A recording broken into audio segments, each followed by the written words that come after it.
Bem, nós vamos falar sobre o capítulo 2 de Contabilidade Empresarial, cujo título é Relatórios Contábeis. Esse capítulo nós tratamos basicamente em relatórios contábeis, mas damos uma introdução também ao balanço patrimonial. Os relatórios contábeis, o próprio nome está dizendo, são resumos periódicos que a contabilidade faz para atender os usuários da contabilidade. Contabilidade é um instrumento de decisão, o principal instrumento de decisão do ponto de vista econômico-financeiro.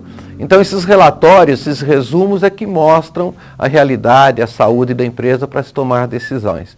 Na verdade, nós temos dois tipos de relatórios. Os relatórios contábeis obrigatórios, que são aqueles exigidos por lei, que nós chamamos de demonstrações financeiras, e nós vamos enfatizar agora, e os relatórios contábeis não obrigatórios, que são relatórios gerenciais normalmente não exigidos por lei.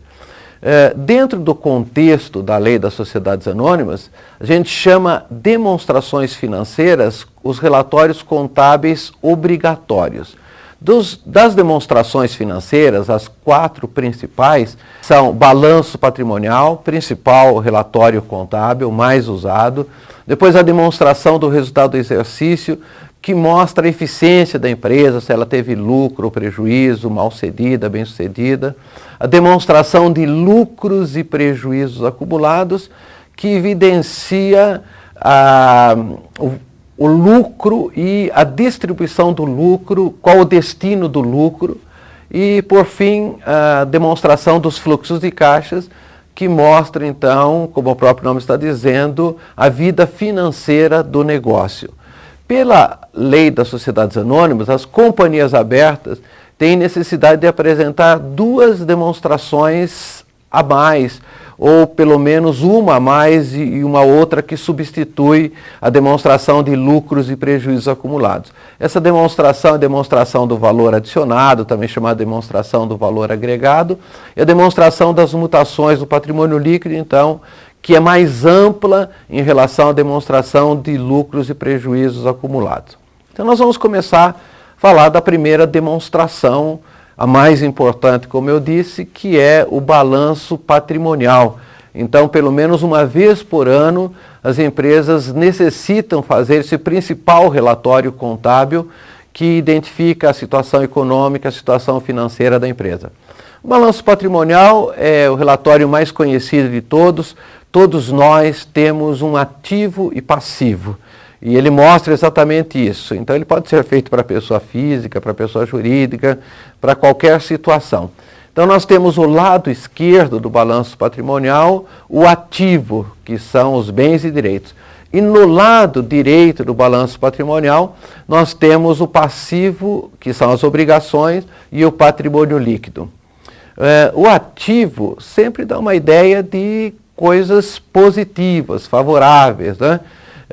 De maneira geral, a gente chama o ativo de bens e direitos. Então, nós temos os bens, são coisas úteis para a empresa, no sentido de obter resultado, de vender, de desenvolver o seu potencial. E direitos se relaciona mais com papéis, com contas a receber, duplicados a receber.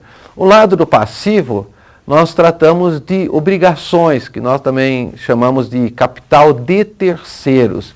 Então, todas as obrigações que uma empresa tem com fornecedores, com funcionários através de folha de pagamento, com o governo através de impostos e assim sucessivamente, nós tratamos no lado direito, que é o lado do passivo. E o patrimônio líquido, num certo sentido, resume os investimentos dos proprietários. O capital inicial que os proprietários, os sócios, os acionistas, investiram na empresa, e a esse valor inicial, o patrimônio líquido, vai se somando os lucros não distribuídos. Logicamente, os proprietários é que correm o risco do negócio, e em função disso, então, todo lucro pertence ao quem corre o risco do negócio. Então, esse lucro não distribuído vão sendo adicionados ao capital inicial, formando, então, o montante de investimento dos proprietários. Famosa na contabilidade, que nós chamamos de equação contábil, se eu pegar todo o ativo, todos os bens e direitos que uma empresa tem, e diminuir toda a sua obrigação, o que sobra é a parcela dos proprietários, ou seja, o patrimônio líquido, aquilo que os proprietários investiram. O que é muito importante no balanço patrimonial, a própria explicação do termo balanço, que vem de balança. Isso vem em função do equilíbrio que nós observamos nos negócios entre origens e aplicações. O lado do passivo representa as origens, ou seja, todos os recursos de uma empresa entram pelo lado do passivo. Por exemplo, quando os proprietários investem em recursos, está lá no patrimônio líquido, que é o lado do passivo. Quando um banco fornece financiamento, está no lado do passivo, é uma dívida. Então, isso é uma origem de recursos. E no lado do ativo, nós temos as aplicações de recursos. Então, quando eu tomo um empréstimo bancário, tenho uma dívida, tenho uma origem de recurso e vou usar esse empréstimo bancário para comprar, por exemplo, uma máquina, equipamentos e assim por diante. Então é interessante, se uma empresa tiver 10 de origem, ela só pode ter 10 de aplicação no lado do ativo.